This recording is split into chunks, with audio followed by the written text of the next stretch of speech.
First, let me start by acknowledging the organizers of this evening's gathering.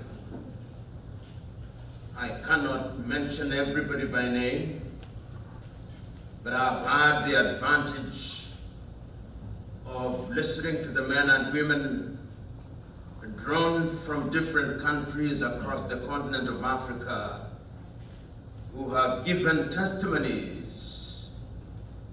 which speak to the residents of the mother continent in their hearts and minds.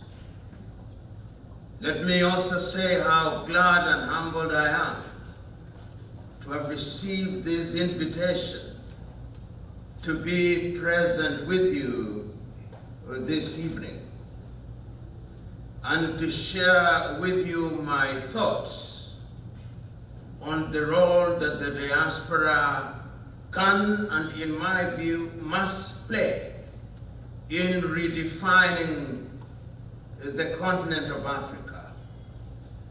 It is very easy in a forum such as this and forums similar to this to talk about Africa as if it was an academic or intellectual curiosity.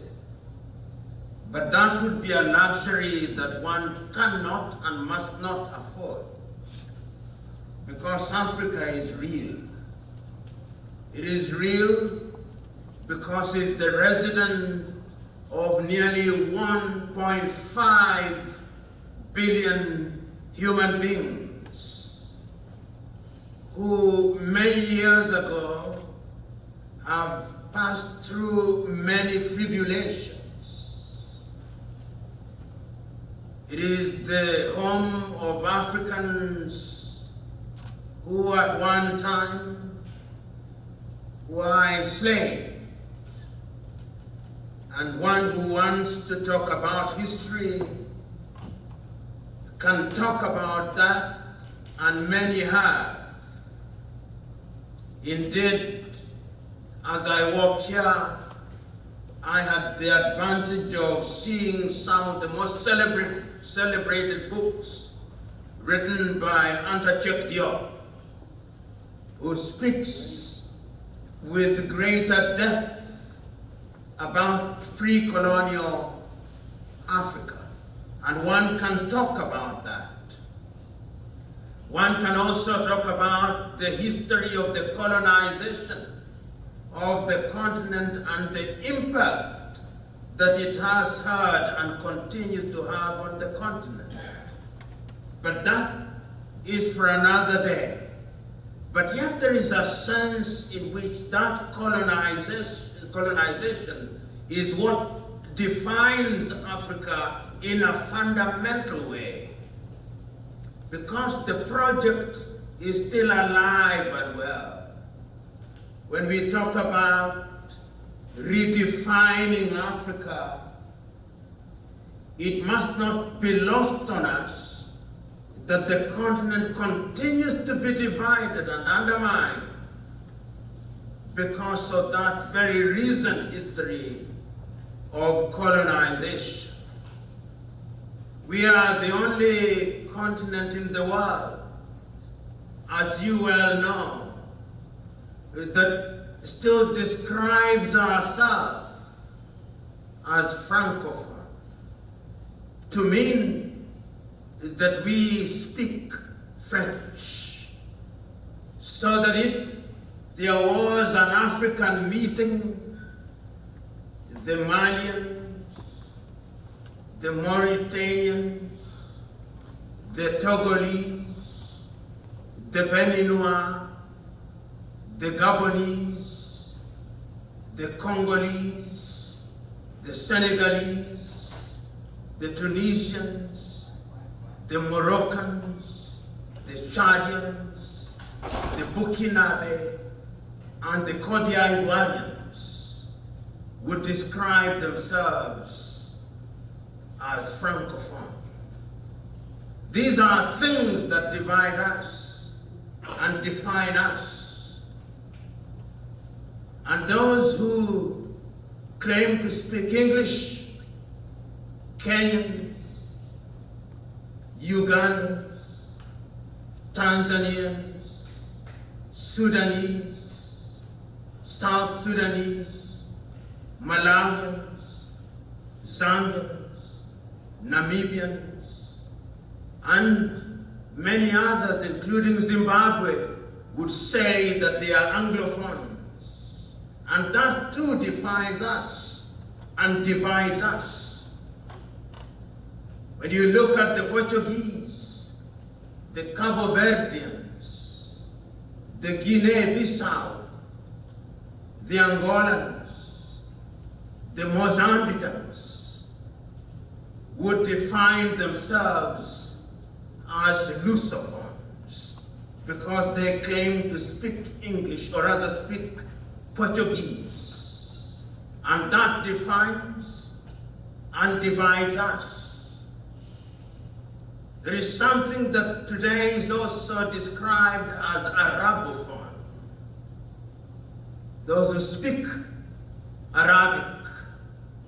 If you go to Sudan, Egypt, to a certain extent Tunisia and Libya, and even Mauritania, they define themselves as such. I will not have mentioned Djibouti, I'll not have mentioned Somalia, I'll not have mentioned Ethiopia, I'll not have mentioned Comoro or Seychelles or Madagascar. But there is a sense in which that is how we define ourselves. One can speak about that when one is talking about redefining Africa, and those of you who are in the diaspora. In a manner of speaking, the African question and African condition can be said to be one that is properly understood and well written about. Indeed, many times, when I have the occasion such as this to speak about Africa, my mind normally goes back to the 23rd, 24th, and 25th days of the month of May, 1963. At that time, 32 African countries had regained their independence or flagged independence from their erstwhile colonizers. And the leaders who are present in Addis Ababa, Ethiopia, on that day, to the man, interpreted and understood the circumstances of Africa clearly and articulated the circumstances eloquently. That Africa, having been humiliated, having been abused by the colonizers, had three clear enemies: disease, poverty, and ignorance. That is how clear the diagnosis of the African problem was. And it was there the collective view of the leaders of the day that the entire independence movement was going to be designed to address those issues.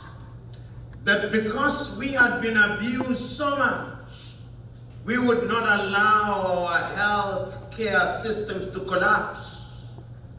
That the leaders were going to work to ensure that life expectancy improved.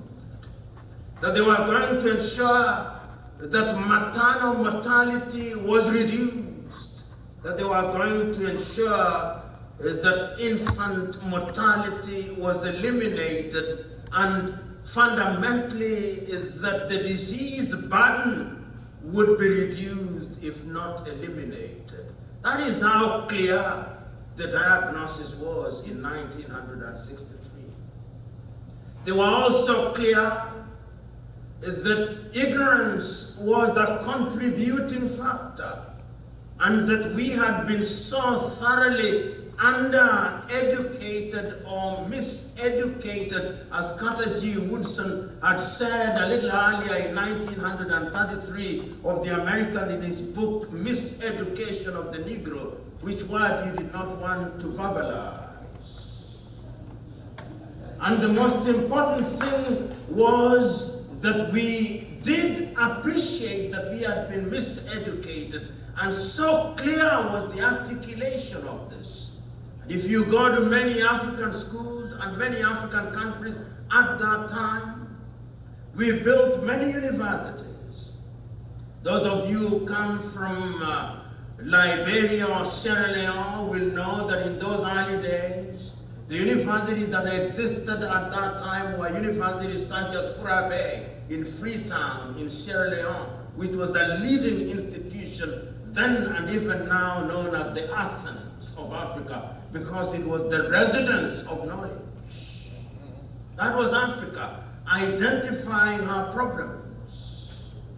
We also recognized that poverty was an issue, and we assumed that having regained independence, we would deploy our intellectual resources and our other resources to ensure that our men and women would not labor under economic desperation. Ghana regained our independence slightly over 60 years ago. And today, the question may be posed: has Africa conquered her identified enemies? Have the ghosts been exorcised? And if you look at Africa today, it is very easy to be depressed. It is easy to be depressed because, as I speak to you now, many African countries do not know peace. And if they know something that is a semblance of peace, it is merely a lull before some storm. Look at Africa now. Look at Ethiopia, which we thought was moving in the right direction. After the Civil War in 1984, when the Derg regime had been eliminated, we thought that Ethiopia had been immunized against conflict. Today, there is a fratricidal war going on there in Tigray. People are now identifying themselves not as Ethiopians. And there is no problem with identity, but this identity is of the negative kind. Tigray, because they are Amhara, our enemies. There is no peace and quiet in that land with 100 million Africans, which is a resource which could be deployed effectively. And if today you asked a young Ethiopian in Mekelle, or in Lalibela, or in Addis Ababa, they would want to run away to some far distant country. And I'm quite certain that if you went to Eritrea and you talked to some young man or woman in Asmara, they would want to run away to Dubai or to South Africa. But even in that South Africa that you want to run away to, look at what happened in the last 1 week. That country, which was the beacon of hope, the home of the Cape of Good Hope, is now become the Cape of Hopelessness.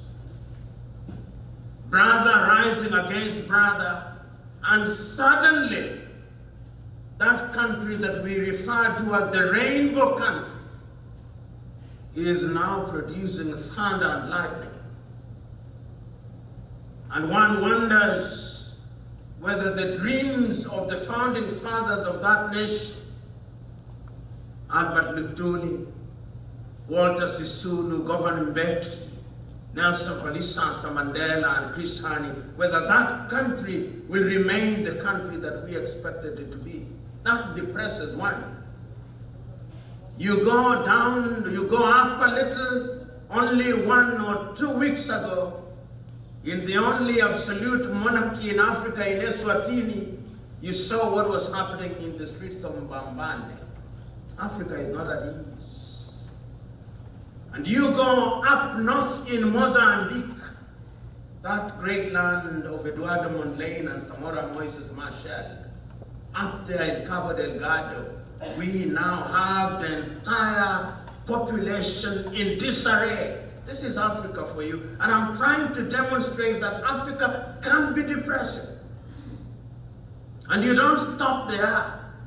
Go to the eastern part of Congo. You know, about 2 months ago, the Belgians said that they were returning the only physical remain of Patrice Emery Lumumba, his tooth. Somebody once said that until they bury Patrice Emery Lumumba, Congo will know no peace. Perhaps. Go to the eastern part of Congo. That is perhaps one of the richest countries on the continent of Africa. But the Congolese are happier when they are in Matonge in Brussels, in Belgium. They are running away. That is Africa for you. And if you go up north, the Central African Republic in Bangui, unrest. You go to Chad, unrest. You go to Burkina Faso, that land of Thomas, Isidore, Noel, Sankara, unrest.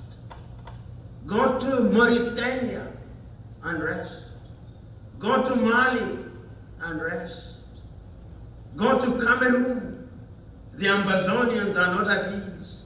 Go to Senegal, the Casamance, they are not at ease. Go to Nigeria. That is Africa. It can be depressing. And that is how I understand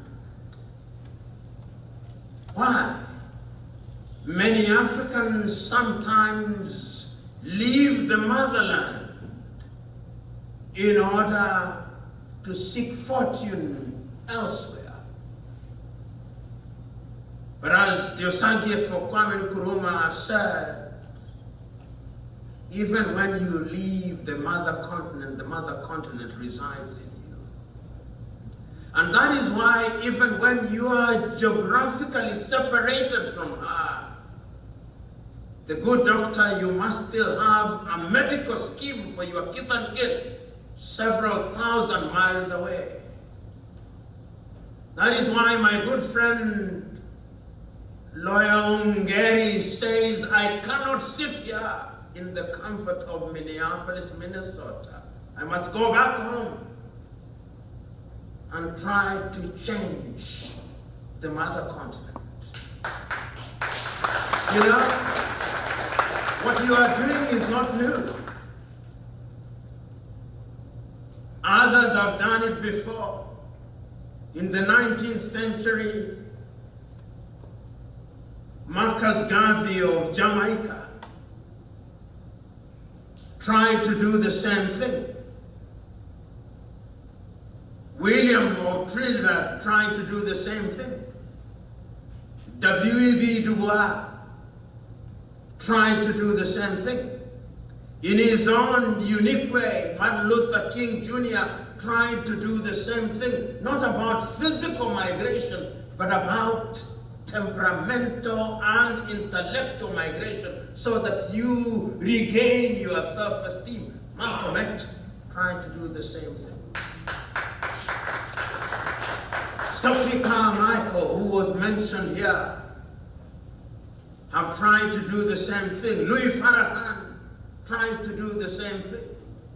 My good friend Al Sharpton tried to do the same thing. There is a sense in which that thing to make Africa work is something that we cannot abandon. And you know, throughout history, it is the men and women in different civilizations who sojourned in far distant lands that brought a breath of fresh air to their mother continents. The Osagie for Kwame Nkrumah was here as a student in Lincoln. That is where the spirit of Pan-Africanism caught him. Nnamdi Azikiwe of Nigeria was here. And therefore, when we want and talk about redefining Africa, we must not allow what we consider to be the dark circumstances to dampen our spirit. This United States of America that many think is so great has gone through the valley of the shadow of death, times without number. Is it not this United States of America that fought a war of independence? Is it not in this United States that you had a Boston Tea Party? Is it not this United States that had a civil war? Is it not this United States of America in 1963 that had a civil rights movement? Is it not this United States where George Floyd said, "I cannot breathe"? Is it not this United States? There is not a single nation on earth that does not go through trials and tribulations. Our Africa is going through trials and tribulations. But even as we talk about those trials and tribulations, I can assure you that there are good things that are happening in the continent of Africa. If you have the honor and privilege of traveling through that continent, I do, and I see beautiful things. You know, in 1994, and many of you know this story,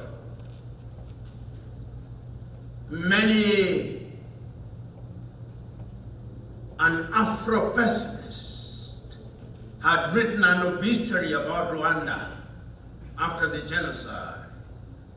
Today, if you walk in the streets of Kigali in Rwanda, the streets are as clean as they are here in Minneapolis, Minnesota. And that is only 25 years. Many people may say many things about that administration, but they have demonstrated that when men and women are committed to an ideal, they are capable of changing their country. So every time that you think that Africa is a lost cause, think about what the Rwandese did. A few years ago, many people thought that Tanzania could not function.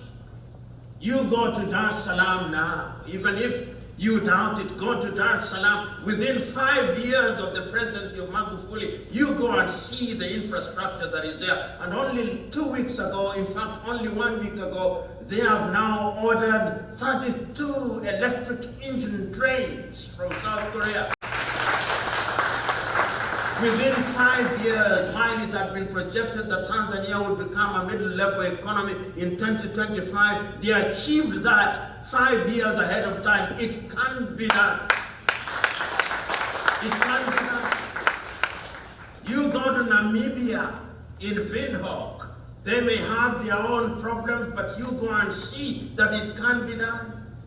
Go to Botswana, it can be done. Go to Mauritius, it can be done. Go to Seychelles, it can be done. Go to Senegal, it can be done. In other words, there are things that are happening. Even in our own country, Kenya, we have our own problem that there are certain things that are happening which are positive. You cannot wish them away.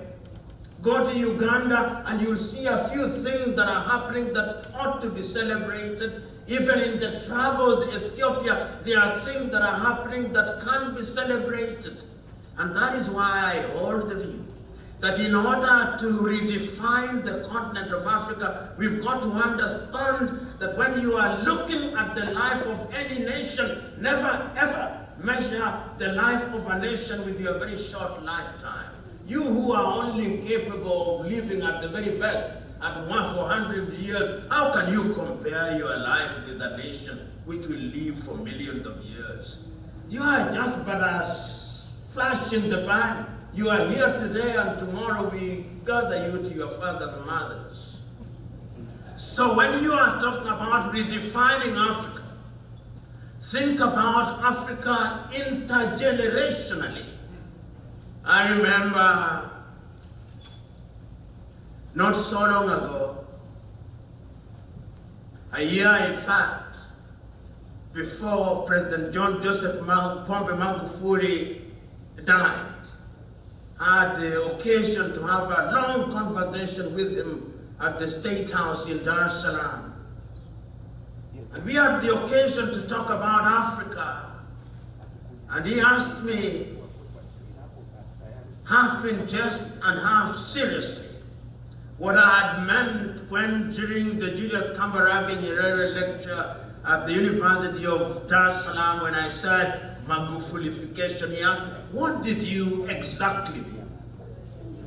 And I told him, this is what I meant. I meant that when I observed your activities before I met you, I got this feeling that you had successfully identified what is wrong with Africa, and that included, among other things, that we must regain our self-esteem. We must begin to believe that we can do things. We must begin to believe that we must take care of our health system. We must begin to believe that we can build our roads, that we can produce things that feed us, that we can add value to our natural resources. And I was saying that to the extent that you are faithful to that agenda, you are a Magulified person.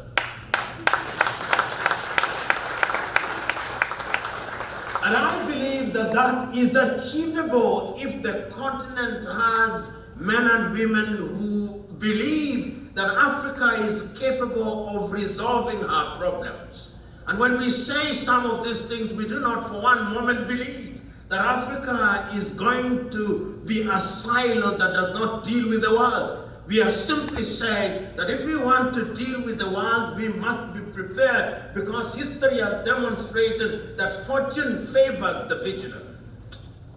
And I remember once again, in direct answer to your question, what it is that can be done.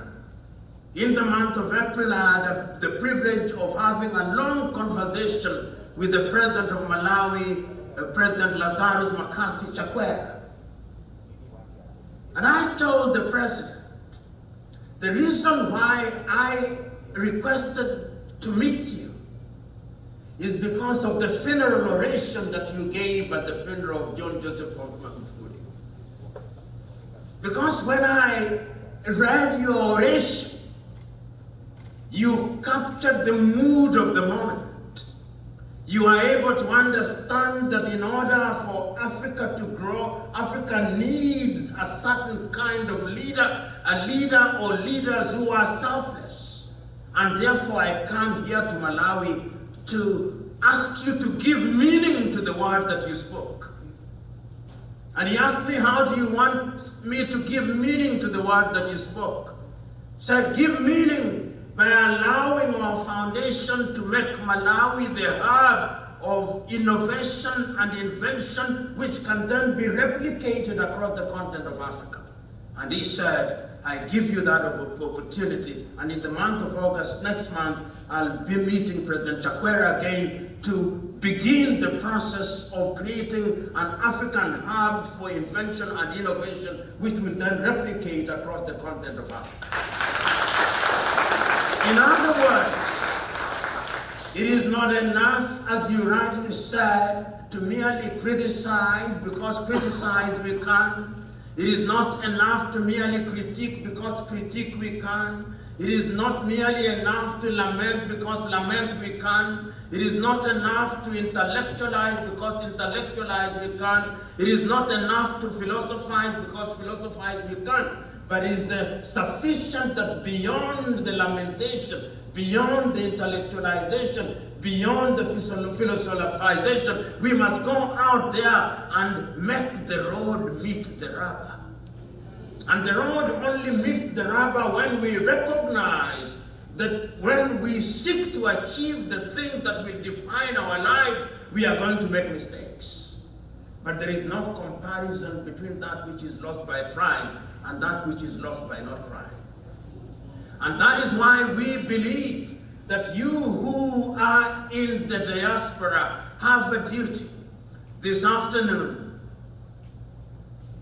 I was having a conversation with Dr. Bogonko about the beautiful things that they are doing in healthcare. And I asked myself, they are doing this because some government in some African country is sleeping on the job. And my good friend Ongeri has already said it. It is not the duty of people in the diaspora to talk about healthcare when we have a Ministry of Health. But the gap is there, and it must be filled, and they are filling that gap. Then we got into the statistics, and Dr. Bogonko and I wondered how much the United States of America spends on healthcare. And no sooner had we wondered than he Googled.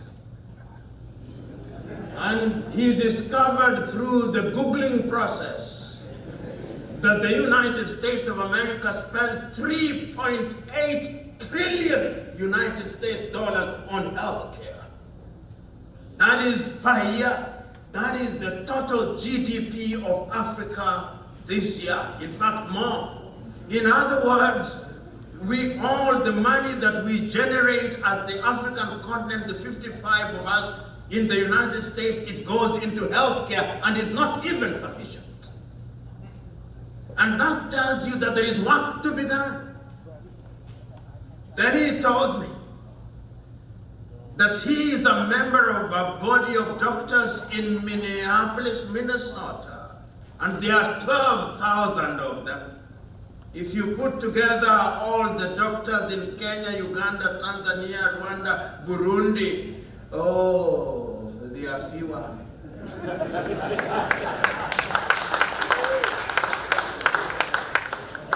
That is why we are still going to herbalists, because there are no doctors. And I'm suggesting that that is an area of intervention. And that is why I hear you when you talk about the actual representation of Africans in the diaspora so that they can participate in the healthcare. My good friend, the good professor from Ethiopia will know that the Grand Ethiopian Renaissance Dam, which is a source of conflict between Ethiopia and Sudan and Egypt, has been partially financed by the Ethiopians in the diaspora. And if it works, it's going to generate 10,000 megawatts. You cannot talk about industrialization when you don't have electricity. You know, if you look at the traffic lights in Minneapolis, there are perhaps twice the number of traffic lights in all East African countries combined. And let me include Ethiopia and the Democratic Republic of Congo. And the tragedy of our traffic lights is that they are there as monuments. They don't even work. Even when they work, nobody obeys them. Those of you who go home occasionally, whether you are in Liberia, whether you are in Sierra Leone or Nigeria or where, when you've got to go to Lagos, you've got to go to Abuja or Anambra or Enugu or Kaduna or Ogun State in Abeokuta to know that people hate lights. I am saying therefore that in that area you have a contribution to make. As we were driving in Minneapolis,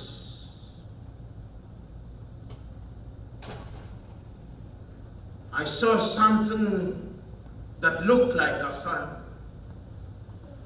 And I was told it is in the middle of town. And I was told that it's spinach that they were growing. And I was told by my host that it's not dependent on rain-fed agriculture. They know what amount goes into each plant, and they produce spinach. You come to Africa, and if you come to Africa and you have had the fortune of reading the Bible or the Quran, you will have seen how they used to plant in the olden days. They take seed and throw it. And some will fall on soil, some will fall on stone. That is how we still farm in Africa. And we believe that through that method we are going to feed 1.4 billion people. No. That is why as I speak to you, there is food deficit in Africa. After the Tigray war, there is going to be famine. It is estimated that 4.5 million southern Sudanese are going to lack food. Indeed, as I speak to you now, the World Food Program is there. In the entire Sahelian region, there is no food. And as I speak to you now, those you know, Lake Chad are shrunk by 70%. So that we are not only talking about the absence of food, but we are also talking about the absence of potable water, which means that health burden is going to be higher. That is the Africa that you must come back to. That is the Africa that we must redefine.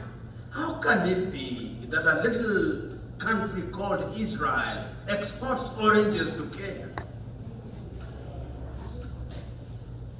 Right now, you talked about Ethiopian coffee, you talked about Kenyan coffee, you talked about Rwandese coffee. Vietnam produces more coffee than all those countries combined. Vietnam. That is the Africa that we must redefine. I've said it before and I'm saying it again. Africa is a continent that produces what it does not consume and consumes what it does not produce. The textile industry in Africa is either dead or in comatose. Why? Because we Africans consume what Europe has rejected, what America has rejected. Those of you who have the fortune of being in the United States of America, I believe periodically you throw away your jeans. You throw away your undergarments.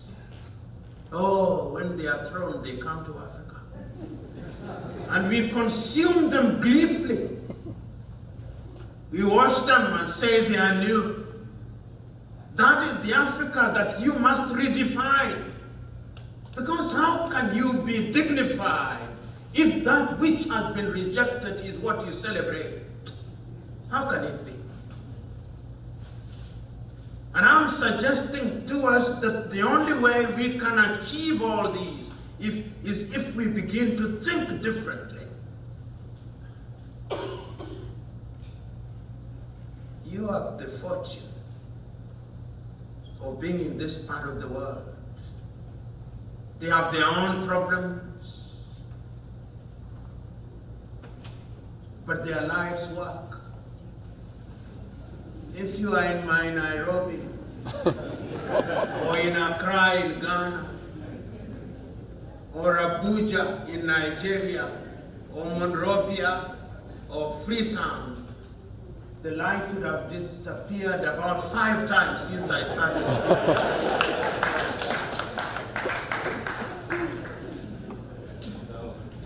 Therefore, when you become the governor, make light work.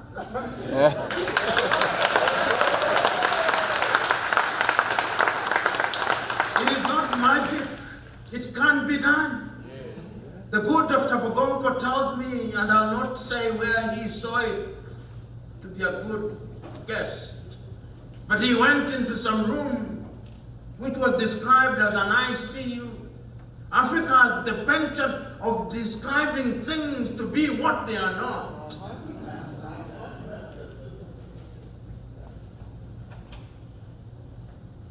Since I came to Minneapolis, I've seen how the houses are built, no fences. Beautiful. If you are in any African country, there would be a 6-meter tall fence, complete with broken glasses. And dogs. In Nigeria, they would even have another gentleman called a gate man, whose duty is to irritate you. You have seen all these, we must change this.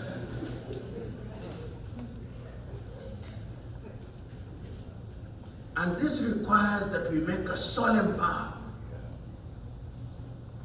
And what makes me glad as I conclude is that you have been able to identify the problems and that you are beginning to organize yourselves. That is the only way it's going to be done. Africa has also recognized this. We now have Africa Agenda 2063. We now have the Africa Continental Free Trade Area, but those are merely sterile pronouncements. This morning, as we flew from Fort Myers in Florida to St. Paul's and Minneapolis in Minnesota, journey of 3 hours, 15 minutes. And I asked myself, if I was moving from Nairobi in Kenya, I would have passed Tanzania, and I would have met Tanzanian shillings there. And I would have met a Tanzanian immigration officer there. And I would not have stopped there. I would have gone into Zambia and met their currency called the kwacha, and a set of immigration officers. And I would have not stopped there. I would have gone to Malawi in Lilongwe. And I would not have stopped there. I would have gone down to Botswana. 5 countries after 3 hours, with 5 different currencies. How can you grow? You can't. These unviable little African countries can only thrive if we eliminate the tariff and non-tariff barriers. The beauty of this United States of America is that you can decide today to leave here, Minneapolis, Minnesota, and go to Des Moines in Iowa and settle there, because it's one country. And you can leave Des Moines and go up to Duluth and work there. But you try moving from Nairobi in Kenya to Bujumbura in Burundi. Work permit. This is what holds Africa down. I want to go to Mogadishu, work permit. I want to go to Hargeisa, work permit. I want to go to Ethiopia after 1 hour, 50 minutes, bill. Bill. And foreign exchange. You cannot grow. And it is you who have had the advantage of working in this part of the world that can change it. And your children, and I've had the conversation, many of your young children, when you take them home, they think that it is trial by ordeal. Because the circumstances, first of all, when you arrive in your typical African airport, it is dirt. I do not know our affinity as Africans to things that are dirty. Have you ever seen that?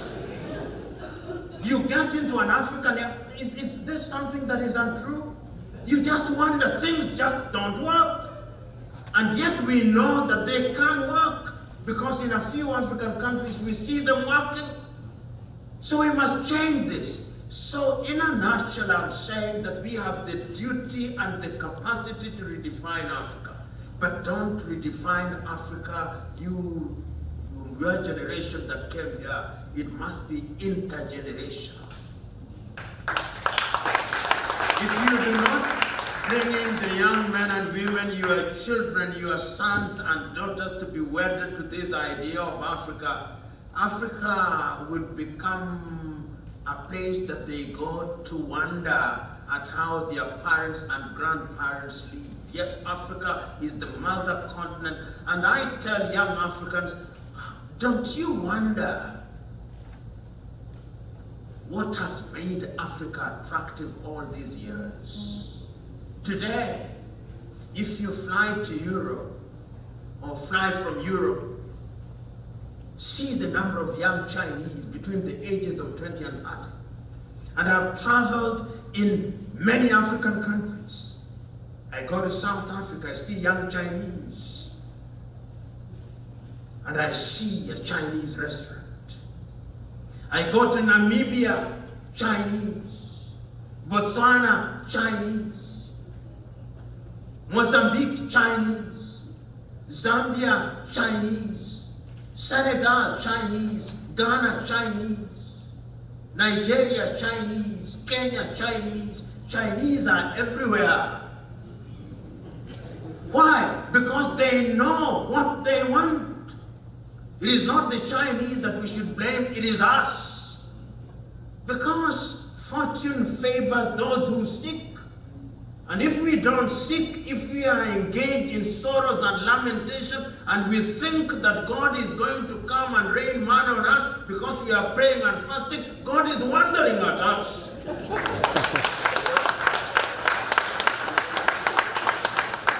Because the divine instruction by God is you go out there and subdue the world by the sweat of thy brow. God is not in the business of magic. All the things that you can do are resident in your mind.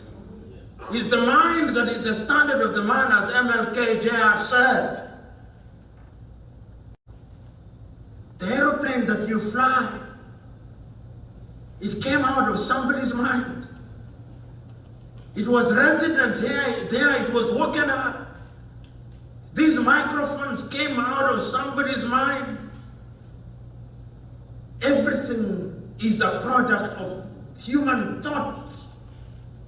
So, ladies and gentlemen, I beseech you, you have come here in this land of plenty, but you have left a land of even more plenty. Don't forget that land. That land must never be forgotten. Is the land that has given birth to all civilizations. That land called Africa. All of us came from there. Whether you want science to prove it for you, all of us came from Africa. Whether you want myths to prove it to you, all of us came from Africa. Come back. When I say come back, I don't mean you've got to be physically there, no. Even this is our land. Even this one. But don't forget and never ever cut the umbilical cord. It is easier said than done. But when the chips are down, I have no doubt in my mind that 400 million Africans in the diaspora are the ones who are going to change the world.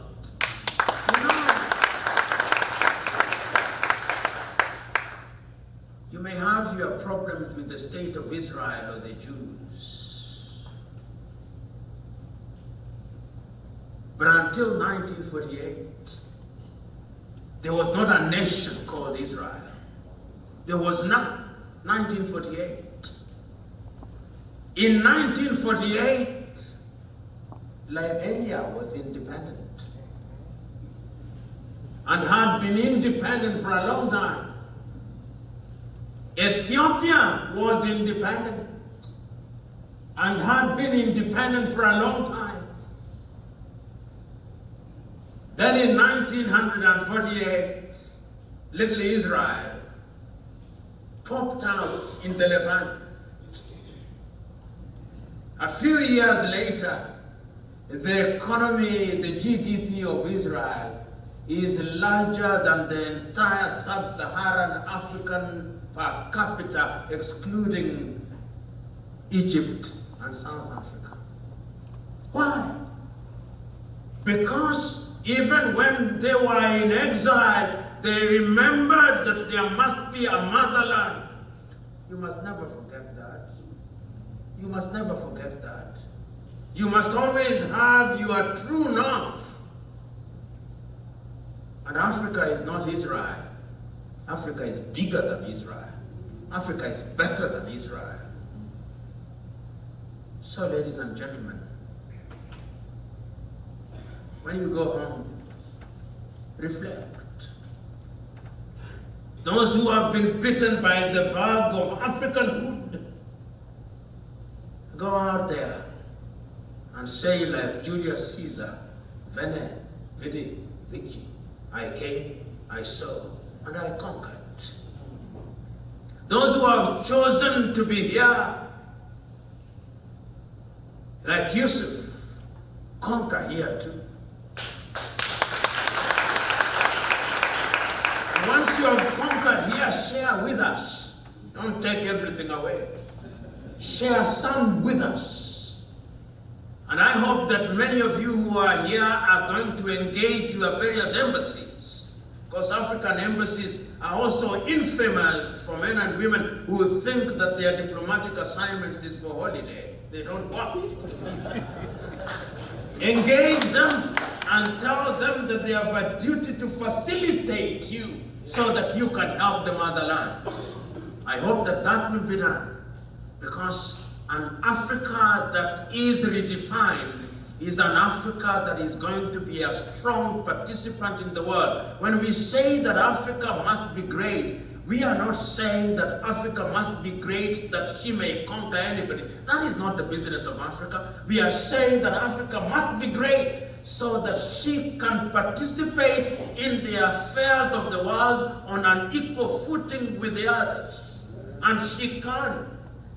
If everything eluded us, let us be participants in the new revolution. The nanotechnology that we talk about, let us be partakers of it. We now have software engineers, we have doctors, we have people who are technically savvy. Come and help the continent of Africa. Come and redefine the continent of Africa.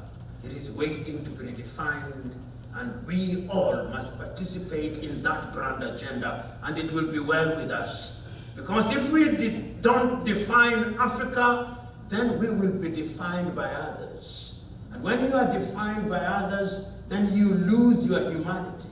And when you lose your humanities, you become a thing. And when you become a thing, you'll be abused and be humiliated. Choose you now, whether you want to be human beings or you want to be things. God bless you.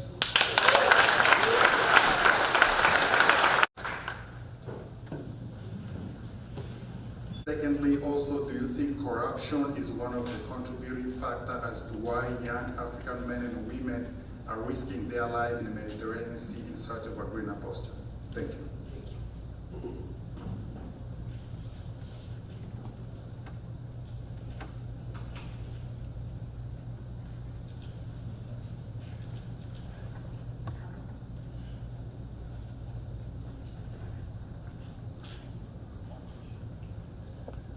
Thank you, Prophet Kimori. And I was touched by one of your tenets of Innovation Center in Malawi. Right now, in the continent of Africa, many African countries are transforming the education system. Good example is Kenya, that is doing the CBC, the competence-based curriculum. Do you see these changes as an opportunity for Africa to redefine itself, or is a political opportunity? Thank you very much for those. Of course, I know there can be many questions, but let me speak to those. I believe that education is very important. My good professor, when he had the opportunity to speak, referred us to the book that was written by Carter G. Woodson in 1933, Miseducation of the Negro. Education is at the heart of it. If you look at what is happening, for example, in the Scandinavian countries such as Finland, Denmark, Sweden, and Norway, and specifically Finland, whose education system is now being touted as one of the best in the world. Look at countries such as South Korea, which we now know is one of the leading in the arena of innovation. Look at China, look at Japan, look at Singapore, look at Malaysia.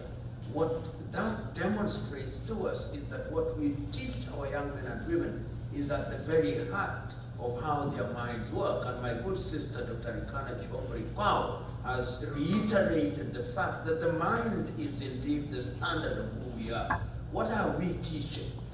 If we engage our young men and women in rote learning, then they cannot innovate. The world is now talking about innovation. And you go to any African country now, look at our transportation system. Uber, a young person sitting somewhere in San Francisco, now controls a taxi and a boda or Okada or a keke in Africa. And another one sitting in Lithuania. It means that those resources are going to their countries. Why? Education. You look at the area of biotechnology. Can Africa participate in those areas? And I hold the view, therefore, that if Africa wants to compete with the world, we must do something about our education system. We must make our young men and women people who are innovative and who are creative. Some of you young men and women, even the older ones who came to this part of the world with your undergraduate degrees, and you came into this environment, you must have been amazed at the dramatic change. How are you instructed? We are obsessed with examinations. This system is obsessed with the acquisition of knowledge and how that knowledge is going to change the quality of people's lives. I think that education is at the very heart of this, and until and unless African countries look at the education system in a very creative and programmatic manner, we are always going to be the underdogs. And I would have loved myself that education systems should not be dealt with in a standalone manner. I remember being asked to speak at a conference in Nairobi where they were discussing the introduction of the competency-based education.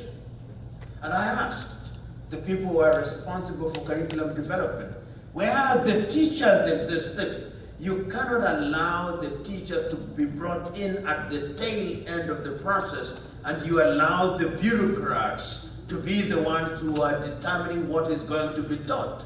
It is critical that those who are in the arena are the ones who are given the opportunity to participate in the process of dealing with curriculum. Number two, it is important that we look at our region. If Kenya has an education system that is not understood and appreciated in Tanzania, or in Uganda, or in Rwanda, or in Burundi, or in South Sudan, or in the Democratic Republic of Congo, and yet we are within the East African community, then how do you migrate labor?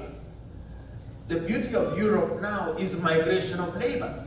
You have a student who is learning in Latvia who can move all the way to Portugal because under the Erasmus program, there is migration of labor and there is standardization of the knowledge that is being given to the young people. In the United States of America, it's the same. In Asia, if you go to countries such as China, you go to Cambodia, you go to Laos, you go to Vietnam, there is a sense in which STEM, science, technology, and all those things are being coordinated in a manner that is going to change lives in a manner that will then change, or rather, change attitudes in a manner that will change lives. Education is the game changer. Corruption.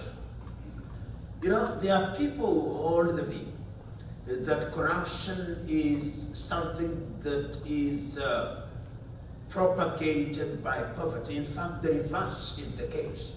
It is spiritual poverty that gives birth to corruption. And the political leaders, I've just translated this book, which I'll share with some of you. It's called The Leader. This is the Kiswahili set book in Kenya called Kigogo, and I've just translated it into English. And it talks about the rot in many African countries. And corruption thrives because we tolerate it. Those of you who live in the United States of America know that if leadership is straight, largely, then things work. You live in a country where you are going to order an item through Amazon, if it is a book, or you order some item and it's delivered for you. You sign for some document and it will be delivered. But a number of African countries are led by men and women whose greatest claim to fame is that they are big thieves. And the tragedy of Africa is that we celebrate thieves. As long as you celebrate thieves and protect thieves, then theft becomes the national creed. And when greed and theft is your national creed, then you cannot grow. Look at some of the men and women who we elect as presidents or elect into office. You are going to campaign now, I do not know, because the fellows you are going to campaign against have stolen so much money that dollar for dollar you are not going to compete with them. So it's going to be a tall order. And if you look at the amount of money that Africa loses through corruption, it is in the billions. My good friend Dr. Bogonko talks about healthcare here and the amount of, if only one individual in Kenya or in many African countries, in the Democratic Republic of Congo or Nigeria or Senegal is capable of financing the entire health project of a country. So corruption is at the very heart of it. Our poor quality education is because of corruption. The collapse of our health system is because of corruption. The poor infrastructure is because of corruption. And until the day that you and me are bold enough to say it firmly and clearly to these thieves, whom we should not even call leaders, unless we use the word leader very loosely, then Africa is going to continue to punch below her weight. The beauty, of course, is that there are now a number of countries in Africa where thieves are beginning to be dealt with. A few weeks ago, Zambia buried one of the last of his generation, Kenneth David Kaunda. And Kenneth David Kaunda was the president of Zambia for 24 years. If you read the book, Why Africa is Poor and What Africans Can Do About It by Greg Mills, when he left office after 24 years, he had only the equivalent of 8,000 United States dollars in his account and no other account in the world. The same with Julius Kambarage Nyerere. That was a crop of leaders, Samora Moises Machel, Thomas Isidore Sankara. These were leaders of a totally different kind. Today, if they were to come back and to contest for any election, they would lose in the morning. Because the electorate no longer responds to such individuals, the electorate has an inclination to thieves. And it is our duty as a people to ensure that we don't, and you must call them out. Sometimes when I'm speaking in different parts of Africa, or even to political leaders, I am inclined to be a good guest. Then a spirit comes into me and says, call it by its name. Call it by its name. You will irritate them, but if we say it often enough, let me conclude answering that. Don't you see that one of the things that makes, particularly your children, when I know you pay homage, pilgrimage, as you may, to your Aboriginal homes every so often. And as we would have this conversation, when they stay with you for 1 week, they say they want to go back. Why? For many reasons. Because systems just don't work. Do they work because we don't have the resources? No, because somebody has stolen the money. Because somebody has stolen the money. until the day that we deal with these thieves, Africa is going to continue to suffer. In countries where they deal with these thieves, in Rwanda they deal with the thieves. In Tanzania they deal with the thieves. In Botswana they deal with the thieves. In South Africa, when they try to deal with somebody who is accused of being a thief, you see what has happened? There were riots in the whole of South Africa, and it is now projected that the economy of South Africa will contract by 3%. People came out to say, he may be a thief, but he's our very own. So, it is sad, but the beauty is that you live in a country where there are thieves. I'm not suggesting for one moment that there are no thieves in the United States. They are there. But the thieves in Africa are born by a different mother and father. And their appetite is totally without any boundaries. They don't eat the eggs only. They eat the eggs because the chicken rather. They go and try to look these eggs that are inside. Let us get them before they are laid.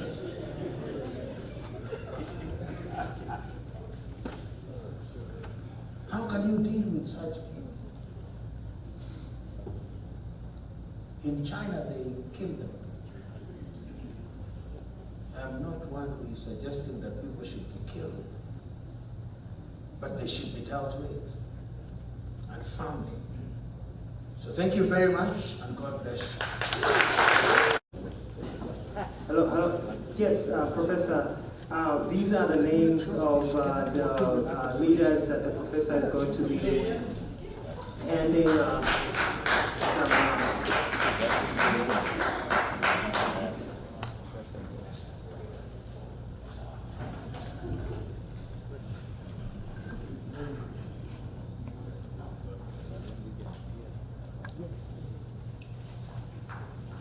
Ian.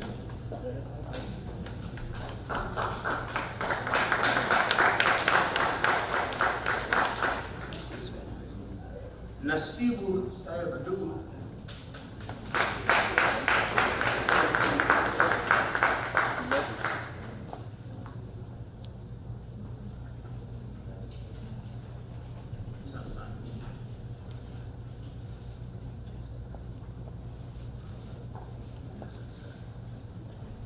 Professor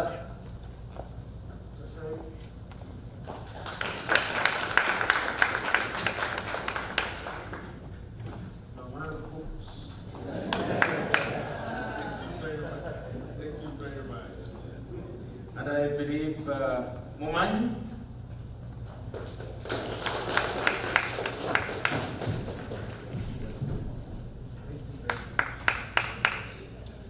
And then Haji Yusuf has gone.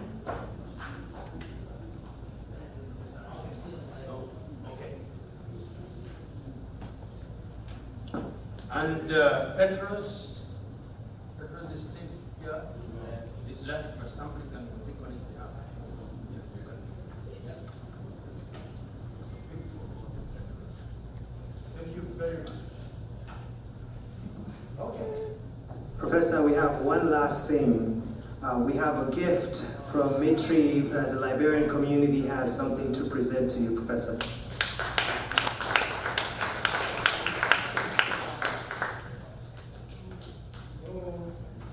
This is the future of Africa right here. The organic African paradigm talks about the natural identity blueprint of the African people. The organic African paradigm is the natural identity blueprint of the African people. The Congo is our first priority. You see this right here. This is the heart of Africa. You see those hands surrounding the Congo. The African people have united, and different shades, different colors have sealed off the Congo to all foreigners until the end of time in this future. the African people have regrew the Sahara Desert and they have rebuilt the pyramids of their ancestors. The children are now preparing to take the animals, the elephants, the rhinos, everything, to travel into the stars, to the other planets, to put life, the African civilization on other planets. The dignity of the African woman has been restored in the moon. And the pyramids have been rebuilt, the cemetery of the African man, his home, the pyramids have been restored across the land. You see the darkness all surrounding. It is the melanin, the carbon, the atom of the African people. You need to understand that 85% of the universe is darkness. And you are created in the image of that darkness. Darkness is not evil as they would have you believe. Because in the beginning, there was darkness and there was water, male and female hovering above each other. And below on earth, that which was created in the image of the Creator, you find an African man and a woman come out of the heart of Africa. And they migrate to Burundi, and from Burundi to Rwanda, and they come all the way up here, and they build civilization and build the world. So this is the future. None of you have to ever worry that we will not get there. We will get there. We will put civilization on the other planets. We are the people who will do that. No one else. We just have to remember this. There is a purpose and a destiny for all Africans globally. Organic African paradigm, your natural identity blueprint is the future. Your soul, your intelligence, your science.